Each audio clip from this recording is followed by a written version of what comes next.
Miha,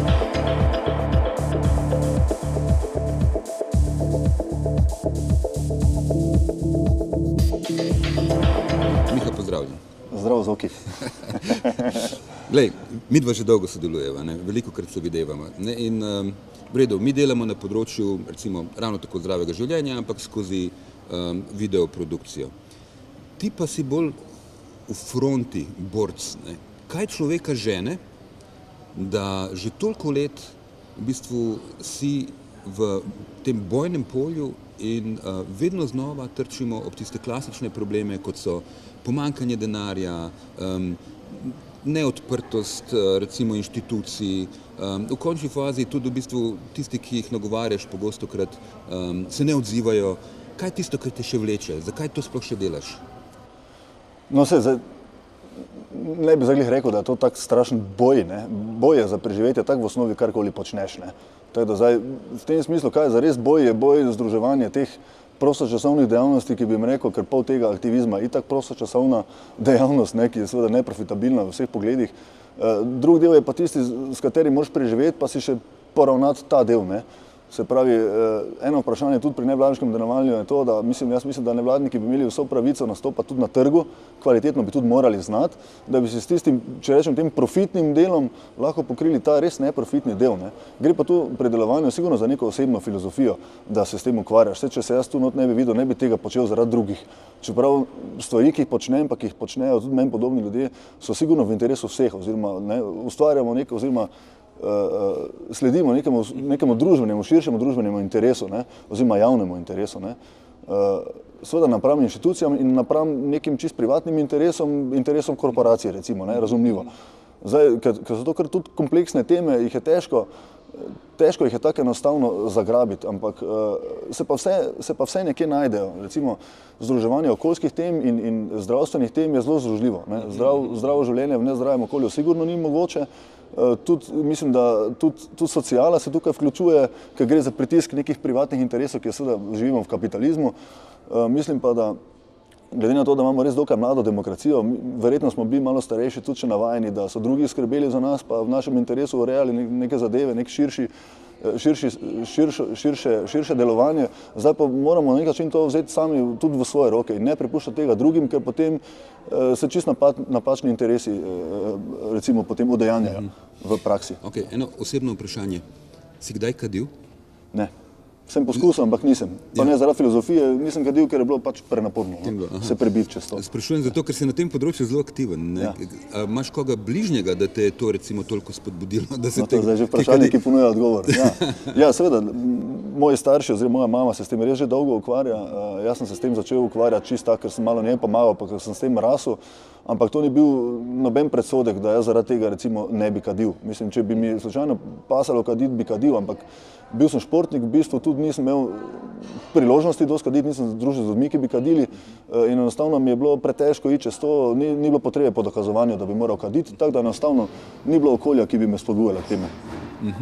Čisto enostavno. Dobro, zdaj vemo, korporacije, kajenje, alkohol, še marsikaj drugega, sladke pijače, ne vem, nasplošno sladkor tudi tak sam kot tak, ne.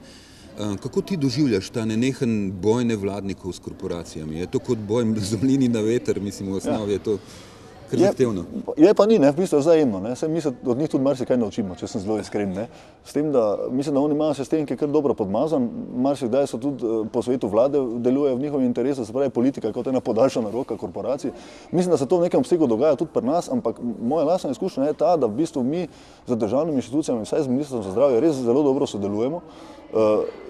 Še vedno opravljamo funkcijo tega, da jim gledamo pod prste, ampak marsikdaj pa tudi zelo dobro sodelujemo. Sploh gre pri kakšnih zakonodajnih ukrepih oziroma pri zagovorništvu, da tako rečem, imamo dobre odnose, tako da sigurno smo v dokaj privilegirani poziciji v Sloveniji, kar se tiče, sploh moram priznati za tem novim vodstvom na Ministrstvu za zdravje, tudi z ministrico, koliko se meni zdi, mi neposredno stika nimamo, ampak imamo občutek, da stvari zelo dobro funkcionirajo.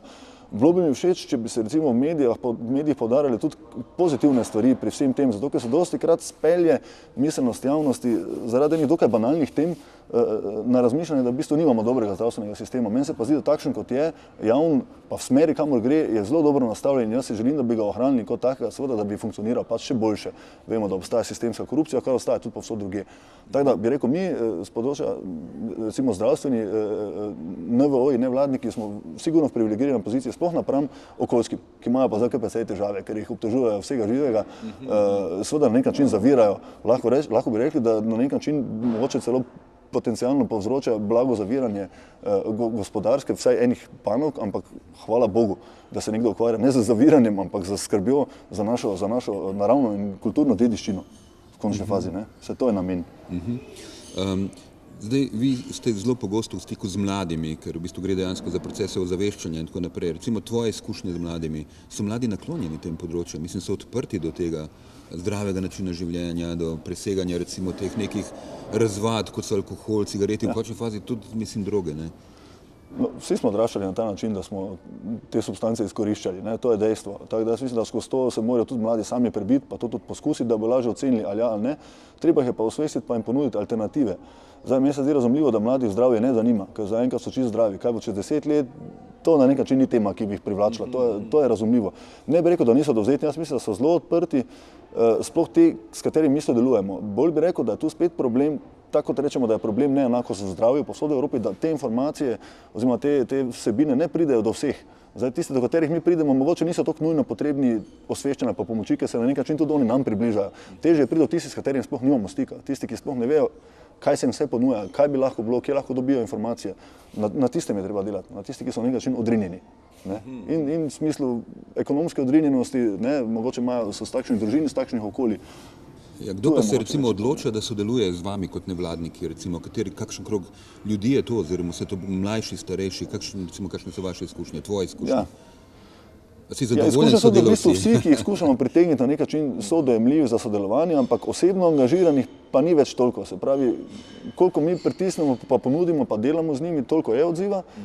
Vse to je verjetno splošna človeška lastnost, tisti, ki so sami, nas tako sami najdejo angažirani, se tudi mladi pridejo, tudi študenti, zelo dobro sodelujemo študenti medicine, ki so neverjetno angažirani, zdaj sploh s tem cepljenjem, pa s temi cepivi, če gledam, in v Mariboru in v Ljubljani.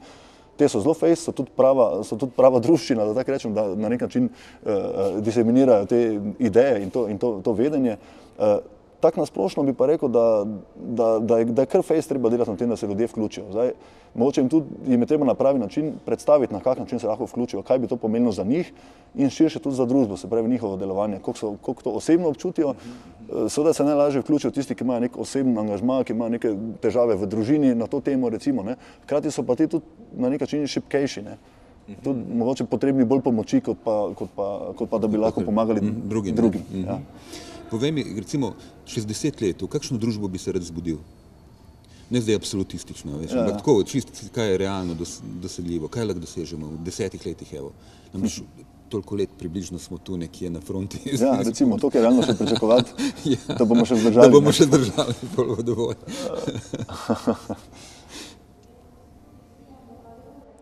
Ne vem, kaj bi rekel. Jaz bi rekel tako, z področja zdravja, če bo šlo s takim tempom naprej, kot je šlo zdaj, se pravi za sprejemanjem zakonodaje, pa sledenje nekim evropskim direktivam, ki so dobro nastavljene, če bi se to področje razširilo, jaz bi si želel, da bi se razširilo še na ostala.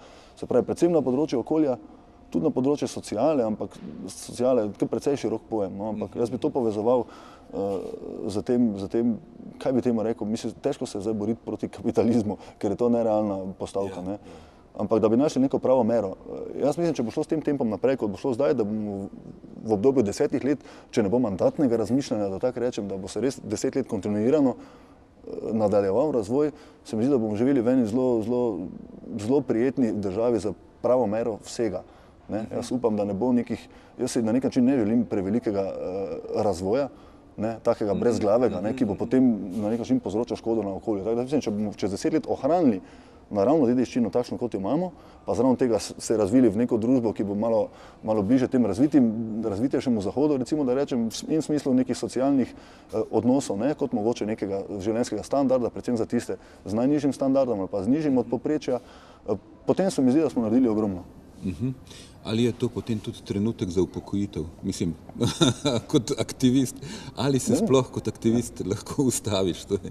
Ja, glede na to, da gre za neko osebno filozofijo življenjsko, se tak ne ustaviš. Ne. Bilo bi zelo fajn, če bi ta mladi prevzeli del bremena, pa bili dovolj motivirani, da bo oni to dobesedno ta boj, no, ne vem, prevzeli pa nadaljevali. Ne. Saj ne dvomim, da ga bodo, ampak moramo tudi sami dosti narediti še na tem. Ne. Miha, hvala lepa za tale pogovor. Ja, hvala tebi.